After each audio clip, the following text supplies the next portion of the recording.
కార్తీక పురాణం. అత్తవారింట పోలి కష్టాలు, పోలి స్వర్గానికి వెళ్లడం. పూర్వం కృష్ణా నదీ తీరంలో బాదర అనే గ్రామం ఉండేది. ఆ ఊళ్ళో పోతడు అనే ఒక చాకలి ఉండేవాడు. ఆయన భార్య మాలి మహాగయ్యాళి. ఆ వీధిలోనూ ఆ ఊళ్ళోనూ ఆమె ఎవరినీ నెగ్గనిచ్చేది కాదు. ఆమెకు 4 కొడుకులు, వాళ్లందరికీ కూడా వివాహం జరుగుతుంది. మొదటి 3 కోడళ్లు కూడా అత్తగారి మాదిరిగానే గొడవలు పెట్టుకునే రకం. అందువలన మాలి ఆ 3 విషయంలో తగ్గి ఉండేది. 4వ కోడలు పోలి అంటేనే ఆమెకు మహాలోకువ. పోలికి అణకువ, దైవభక్తి ఎక్కువ. పోలి భర్త కాస్త మెతక మనిషి, అందువలన ఆమె ఆ ఇంట్లో మరింత అలుసు అవుతుంది. అత్తతో పాటు మిగతా 3 కోడళ్లు కూడా ఆమె పట్ల చాలా కటువుగా ప్రవర్తిస్తూ ఉంటారు. వాళ్లంతా ఏ పని చేయకుండా మొత్తం పని అంతా కూడా పోలికి అప్పగించేస్తూ ఉంటారు. దాంతో పోలికి చాలా కష్టమైపోతుంటుంది.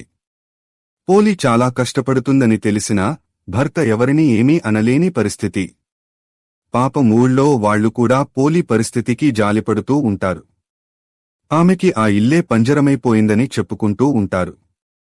ఇలాంటి పరిస్థితుల్లోనే కార్తీక మాసం వస్తుంది. మాలి తన 3 కోడళ్లను తీసుకుని రోజూ నదీ స్నానానికి వెళ్లివస్తూ ఉంటుంది. అక్కడ వారు దీపాలను వెలిగించి వస్తుంటారు. పోలిని ఇంటి దగ్గరే ఉంటూ పనులన్నీ చూసుకోమని చెబుతారు. పోలి ఇంటి పనులతో సతమతమవుతూ ఉంటుంది. అయితే ఇన్ని రోజులపాటు మాలివాళ్లు నదీ స్నానానికి వెళ్లినా వాళ్లకి భగవంతుడిపై దృష్టి నిలవదు. ఇంటి దగ్గర పోలి పాలు తాగేస్తుందేమో, దొంగతనంగా పెరుగు అమ్మేస్తుందేమో అని ఆమె గురించే ఆలోచన చేస్తుంటారు. పోలి మాత్రం మనసులో దైవానికి తన ఆవేదన చెప్పుకుంటుంది. కార్తీక మాసంలో నదీ స్నానం కాదుగదా, పూజ చేసుకోవడానికి కూడా సమయం ఇవ్వడం లేదు. ఎప్పుడు చూసినా ఏదో ఒక పని చెబుతున్నారు, తీరిక ఉండటం లేదు అని బాధపడుతుంది. తన వంటి దురదృష్టవంతురాలు ఉండకూడదని అనుకుంటుంది. ఎలాగైనా కార్తీక మాసంలో దీపం వెలిగించాలనే పట్టుదలతో కుండలోని నీటితో స్నానం చేస్తుంది. చిరిగినదే అయినా వాటిలో కాస్త మంచిదైన వస్త్రం ధరిస్తుంది. ఒక గుడ్డపీలికను ఒత్తిగా చేసి కవ్వానికి అంటిన వెన్నను తీసి దీపం వెలిగించి భగవంతుడికి నమస్కరించుకుంటుంది.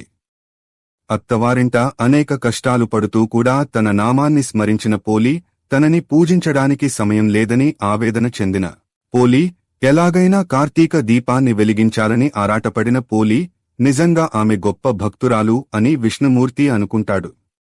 వెంటనే తన సేవకుడైన సుశీలుడిని పిలిచి పోలిని దివ్య విమానంలో వైకుంఠానికి తీసుకురమ్మని చెప్పి పంపిస్తాడు. దాంతో క్షణాల్లో సుశీలుడు పోలి ఇంటికి చేరుకుంటాడు. ఒక దివ్య విమానం తన వాకిట్లో నిలవడం, అందులో నుంచి ఒక దివ్య పురుషుడు దిగి రావడాన్ని పోలి ఆశ్చర్యంగా చూస్తుంది. తాను వైకుంఠం నుంచి వచ్చిన విష్ణుమూర్తి సేవకుడను అని సుశీలుడు చెబుతాడు.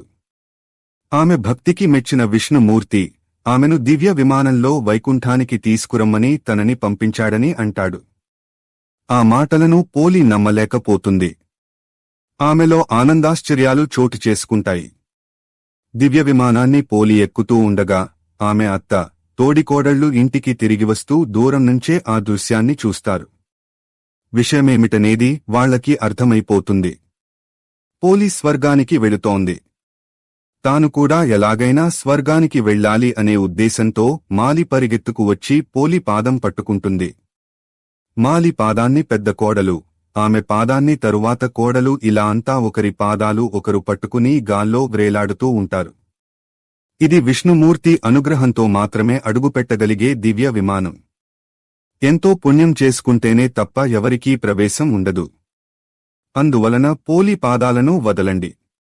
మీరు చేసిన పాపాలకు నరకమే శరణ్యం, మీరు వెళ్లవలసింది అక్కడికే అని సుశీలుడు అంటాడు.